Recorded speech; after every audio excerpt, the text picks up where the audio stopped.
Allah dari Jepara. Assalamualaikum warahmatullahi wabarakatuh, Buya. Waalaikumsalam warahmatullahi wabarakatuh. Saya hamba Allah dari Jepara mau bertanya, Buya.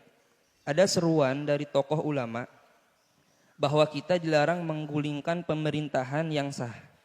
Karena hal itu hanya akan menyebabkan suatu negara hancur. Benarkah begitu, Buya? Meskipun pemerintah itu zalim, apakah kita tidak boleh menggulingkan presidennya, Buya? Terima kasih. Bismillah. Ini pertanyaan-pertanyaan begini nih. Semoga yang bertanya niatnya baik. Ada orang bertanya niatnya baik, ada bertanya niatnya jelek. Sebuah niatnya baik memang betul-betul ingin tahu. Akan tapi memang gini loh ya. Ada kalimat itu benar, dari zatnya kalimat itu benar, tapi di saat ditempelkan di sebuah tempat menjadi tidak sesuai. Sebuah kebenaran. Maka mengungkapkan sebuah kalimat itu kita harus tahu kapan waktunya yang sesuai, yang tepat. Misalnya membahas masalah ini. Kebenaran tetap harus disampaikan, akan tapi ada kebenaran pun harus disesuaikan menyampaikan kebenaran itu. Supaya tidak jadi fitnah. Maka semoga ini tidak jadi fitnah. Sebab di sini pertanyaan adalah menggulingkan pemerintahan. Apakah betul ulama menyeru tidak boleh kita menggulingkan pemerintah yang atau penguasa yang sah, Buya. Yang sah, yang zalim dan sebagainya, betul. Jadi begini. Ini lagi-lagi kita harus betul-betul adil di dalam membaca permasalahan ini. Bicara tentang permasalahan agama hukum, disebutkan oleh para ulama kita ahli sunnati wal jamaati bahwa tidak diperkenankan kita keluar dari imam, biarpun imam itu fajir. Keluar ini maknanya membuat pemberontakan, keluar dari kepemimpinannya, lalu membuat sebuah kepemimpinan yang baru. Itu tidak berkenankan. Dan itu karena apa? Itu membahayakan sekali. Bisa jadi nanti ada satu balasan daripada pemerintahan tersebut yang memang pemerintahan itu zalim, kemudian bisa membuat kerusakan yang jadi korban adalah rakyat itu sendiri. Sehingga dilarang. Di dalam akidah kita ahli sunnati wal jamaati. Ini adalah kalimat benar. Dan memang itu yang ada. Akan tetapi, kalimat ini apakah bisa diberlakukan kepada sebuah kegiatan dilakukan oleh seseorang misalnya?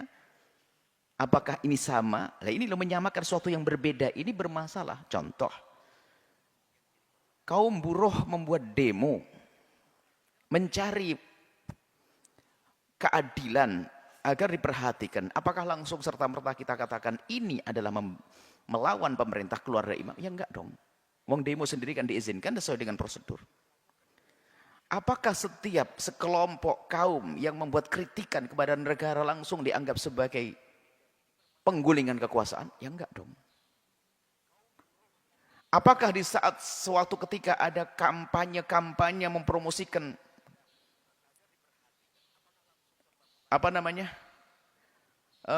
calon, kemudian sementara sudah ada calon, sudah jadi misalnya presiden ini sudah naik, kemudian mencoba, apakah ini dianggap sebagai sebuah penggulingan kekuasaan? Ya enggak juga, karena aturannya ada. Jadi gini loh, kadang ada sebagian orang menggunakan kalimat kebenaran ini adalah untuk, ini jeleknya kita itu, untuk menyalahkan orang. Menyalahkan orang, kelompok yang bergerak misalnya buat demo untuk menegakkan kebenaran, apakah ini dianggap sebagai sebuah upaya untuk membuat penggulingan kekuasaan? Ya enggak dong. Sebab diizinkan, demo sendiri kan dalam aturannya kan ada bahwasanya itu adalah menuntut haknya. Atau ingin menegakkan sebuah tatanan yang artinya ingin membantu kekuasaan yang sah agar semakin sempurna. Kalau itu maknanya juga benar. Cuman kadang, ini loh permusuhan orang dengan orang ini kadang sesuatu yang baik dimaknai yang jelek untuk membuat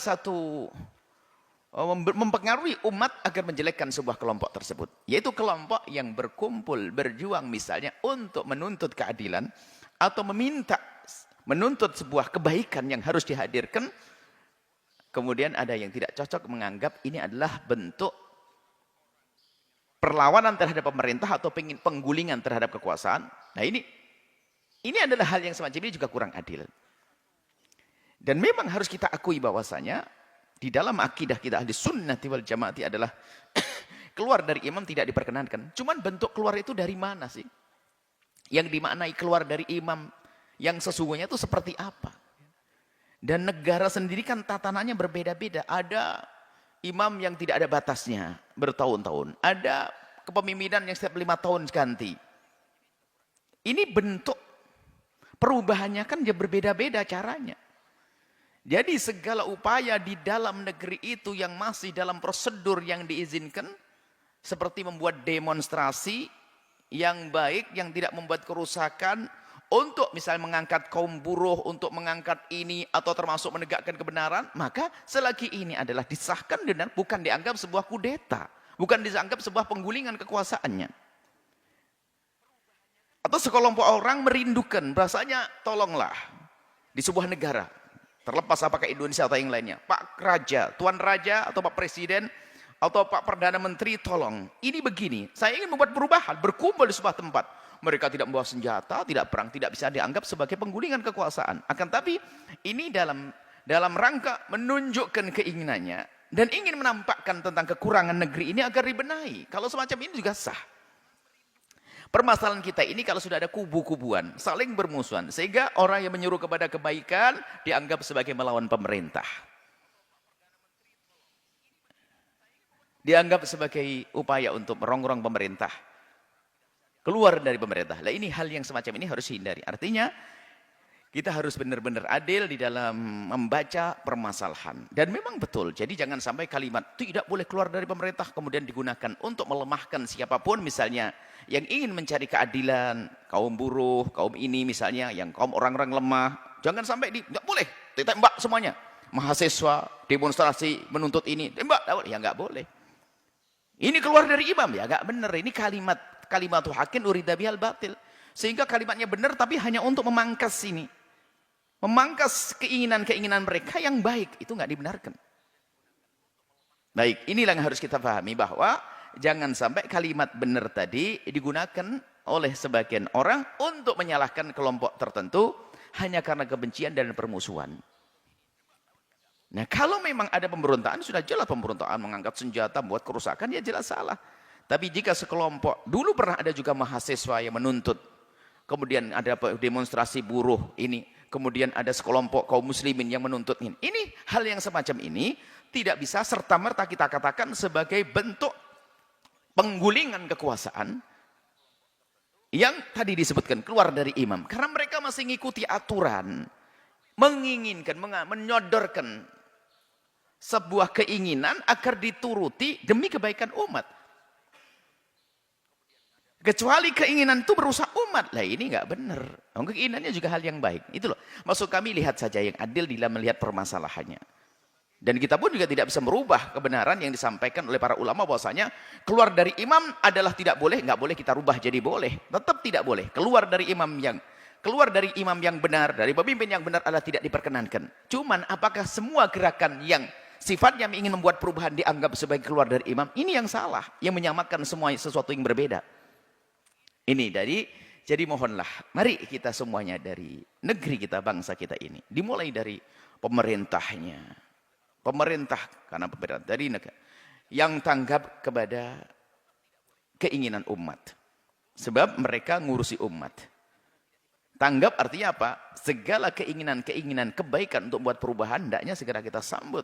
Supaya apa? Di dalam hati masyarakat itu tenang karena kebaikan. Kecuali kalau ada rakyat menginginkan ketidakbaikan, oh jangan dituruti. Kalau mau dihukum yang demikian itu. Kalau yang diinginkan kebaikan, maka hendaknya disambut. Ini. Suatu ketika ada orang berkata pada Sayyidina Umar, waktu Sayyidina Umar mengatakan, jika aku tidak benar, tolong luruskan aku. Ada yang berani ngangkat pedang. Ya Khalifah, aku yang akan luruskanmu dengan pedangku. Sayyidina Umar tidak marah kok. Kenapa? Ini orang yang bahkan menyelamatkan saya ini. Jadi kritikan dari bawah, itu sebenarnya membangun negara itu sendiri kalau seorang kepala negara itu faham. Kemudian juga kami seru kepada siapapun yang ingin membuat perubahan, harus betul kita tata niat kita. Niat kita yang benar karena Allah Subhanahu wa taala, dengan cara yang baik, yang indah, yang benar, harus begitu. Kemudian sudahlah, kalau memang Anda adalah, ini permasalahannya adalah ketidakcocokan. Contoh, kalau saya seorang bos kaya raya, kemudian ada undang-undang kaum buruh, masalah gaji harus dirubah. Kemudian membuat demo, saya sebagai orang bos, karena ada yang terkurangi dalam kepentingan saya, maka bisa saya marah berurusan dengan kaum buruh ini. Pekerja ini. Karena pekerja menuntut kepada pemerintah sesuatu yang bertentangan dengan kenyamanan yang saya rasakan. Kalau sudah musuh begini, ini kan terjadi permusuhan. Semuanya dianggap musuh, kaum buruh. Ini kan sebenarnya pekerja dan sebagainya, sebagai contoh saja. Dia menuntut keadilan agar hak-haknya dipenuhi dengan benar. Ini sebuah misal. Maka saya sebagai orang yang punya pegawai pekerjaan, ya ini hal kebaikan supaya tidak zalim. Benar saja, nggak ada masalah. Tapi jika setiap gerakan itu saya anggap selagi tidak sesuai dengan keinginan saya menjadi musuh saya, maka saya berprovokasi. Oh ini pekerja membuat kerusakan, dia melawan pemerintah. Karena saya orang kaya, wah ini kenyamanan saya sebagai seorang pengusaha akan terganggu dah. Wah repot nih. Lalu menyuarakan bahasanya ini pekerja ini telah membuat kerusakan. Dia adalah melanggar pemerintah. Nah ini karena kejelekan saya. Tapi kalau kita dengan akal cerdas menanggap, oh dia menginginkan sebuah kebaikan untuk mereka dan ini sah. Tinggal saya mengulang penghitungan saya bagaimana masalah penggajian, bagaimana pemberian kepada mereka, apa yang harus mungkin hadiah segala macam tambahan. Kita pikirkan. Jadi jangan serta-merta kita menilai semua yang berbeda dengan kita itu musuh kita. Sehingga kita pun akan mengambil sebuah kebenaran untuk menjatuhkan musuh. Padahal kebenaran itu, padahal musuh itu tidak berada di tempat yang bisa disalahkan oleh sebuah kebenaran. Kayak tadi, orang mengadakan demo langsung gara-gara saya tidak cocok dengan kelompok tersebut, langsung wah ini Islam melarang keluar dari imam, maka ini keluar dari imam. Loh, kok gampang sekali kita menilai orang demonstrasi, ada orang menginginkan sebuah kebaikan, lalu kita sebut sebagai orang yang keluar dari pemerintah. Ini kan berlebihan saya. Jadi mari kita adil semuanya. Kita pengen negara ini tentram. Kapan negara ini tentram? Jangan saling suudon, jangan saling prasangka. Selagi ada orang niatnya, tujuannya baik, niatnya baik, yuk kita dukung. Kalaupun kita menemukan cara yang tidak baik, bukan tujuannya yang kita hentikan dong. Tujuannya baik, caranya kurang baik, yuk kita benahi caranya. Jangan dihentikan. Jangan dihentikan keinginan baiknya. Keinginan baik kok dihentikan? Kalau keinginan baik dihentikan, berarti kebaikan tidak boleh dong disebar di negeri kita ini. Seperti itu. Semoga Allah menjaga kita semuanya. Tolonglah. Yuk kita hindari daripada saling caci, saling prasangka. Dan juga jangan membiasakan kita mencari pembenar untuk hawa nafsu kita, untuk keinginan pribadi kita, untuk keinginan kelompok kita. Akan tapi mari kita menomorsatukan kemaslahatan bangsa ini, kemaslahatan umat ini. Biarpun kita harus rela menjatuhkan kepentingan pribadi kita, menggugurkan kepentingan pribadi kita demi kepentingan masyarakat yang lebih luas, keindahan dalam kebersamaan. Ini saja. Wallahu a'lam bishawab.